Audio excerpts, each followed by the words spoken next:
chairperson statement, and we'll get right at it.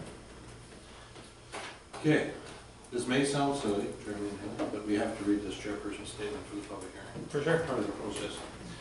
So this public hearing is being convened pursuant to the Community Charter and Local Government Act. In accordance with the charter, the time and place of the public hearing was advertised in 2 editions of the Hope Standard newspaper.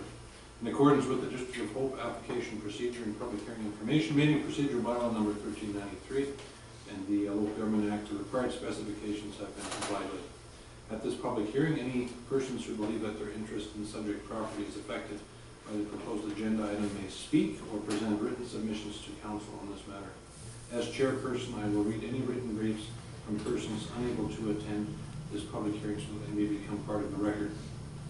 Those who wish to speak should, when invited to speak, clearly state their name and address for the record. It is important that all who speak at this meeting restrict their remarks to the matters contained in the bylaws. No one will be or should feel discouraged or prevented from making his or her views known.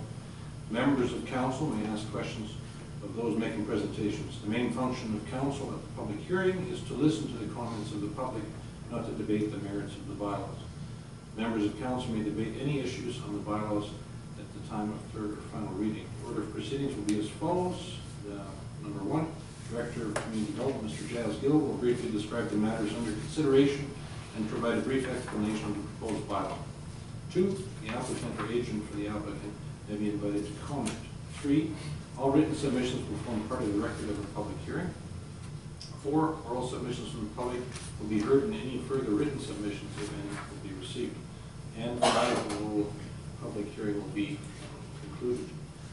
It's important to note that no further submissions, either verbal or written, regarding the proposed bylaws can be made to council following the public hearing. After this public hearing has concluded, the council may, without further notice, give whatever effect it believes proper to the representations made at the public hearing. So today we have 2 items to discuss, and Mr. Gill will introduce it. Your Worship, Honorable Council, the proposal that's come before you is for the property address at 6571 Gardner Drive. Gardner Drive. And the first item is to do with the official community plan amendment, and then also following that would be the rezoning that needs to be done concurrently. The proposal that's come before you, the property owner's intent is to better align the properties to the existing rural setting of the property by rezoning it from RS1 to country residential, CR1. As you're aware, in the area, the water system that's there is a private water system, and it terminates about 140 meters away. The property is built on well and septic. Okay.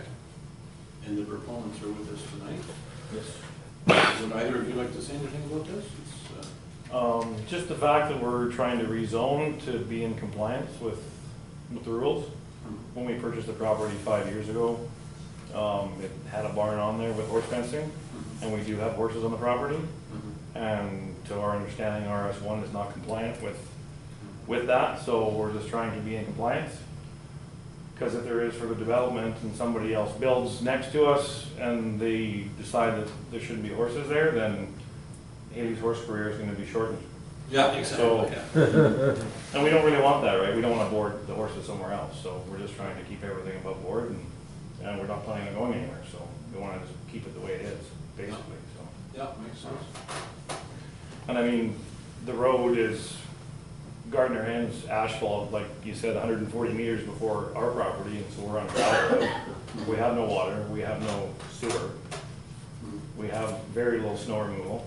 Yeah. We have very little grading of the road, so I mean, I don't think it gets any more than country residential than what we have, right? So I think it's a good thing. So, but my question, I do have a question though. Like, so when we rezone the country residential to subdivide the property, my understanding is that the only subdivision you can do is cutting it in half. Like, you can only subdivide it in half. Your Worship, through you, that is correct. It'd be under the rule standards. Currently, under the RS1 zone, if any subdivision is required, you need to have both a community water system and a community sanitary sewer. In this case, when you do rezone and you do the amendment there, you can go to a rule standard which just requires well and septic for the new lot to be created. Okay. But there is a minimum size to There is, be in this case, it would be split into. in two, yes. So it's 5.3 acres, so the minimum we could do is basically 2.65 or whatever. That would be your maximum potential. And is that on every country residential lot? Is that, like, would you possibly be able to subdivide an acre or an acre and a half? The regulations, when you have absence of both services, it's the 2.5. Okay, If you have one of the services, then it drops down to, I believe, a 0.4 of a hectare or 1 acre. okay. When you have what, sorry? One of the services in the Okay. area. Yes, And it has to be a community water system yes, correct. or sewer? Under the definition, community water system. Okay, which Or is, sanitary sewer. could it be a well then, or no? No, it cannot. So any neighboring properties to us that are country residential would have to adhere to the same? That is correct. Okay, that's my only question. Okay. And in the future, if they wanted to subdivide, if they extended services at their expense, then of course, that would make it more flexible, right? Your worship, through you, yes, it would make it more flexible. We got to keep in mind also there's the hazard end of things that would have to be also. Oh, for sure, yeah, and we don't have any plans on subdividing ourselves. I just want to know about our neighboring properties as far as subdivision goes. I just would like to know and clarify that that is what the bylaw is. Yes, yes. it Yeah. does. Fair enough. Yeah, we have no plans of subdividing whatsoever. We want to keep it the way it is, so, Okay. yeah. Okay, Councilor Erickson? Sir, through you. So I was looking on the map, I was up there yesterday looking at properties. But there are properties adjacent to this which is RS1. So the only reason why he's going to upzone is because he has horses, and that's not consistent with the RS1, having animals on. Your On a worship, 5 acre lot. through you. So in this case, it's a downzoning that we're doing. Yes, the neighboring property is RS1. I believe they do also have an ancillary structure that's kind of like a barn as well. They do. This is something that's probably left over from the regional district days. And to sort of synchronize all the zoning bylaws at the time, there was probably about 3 or 4. The district at the time took the best approach as to just synchronizing everything into an RS1 zone in the area. But if you go to the properties to the south, along Kettle Valley Road, those had just recently been rezoned, and the OCP was amended to country residential. So it's more in line with what's along Kettle Valley Road.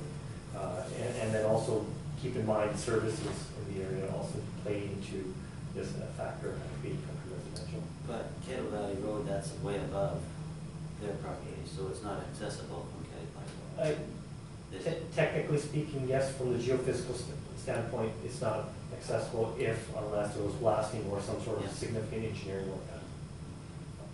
So in the future, are we looking at country residential for the other 3 lots? Or the big lots that are done? In the future, it's all depends on the servicing in the area. Decisions made by council, let's say with the 753 water system or other. Thank you.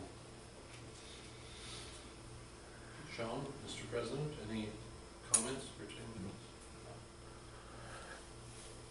In the absence of additional members of the public?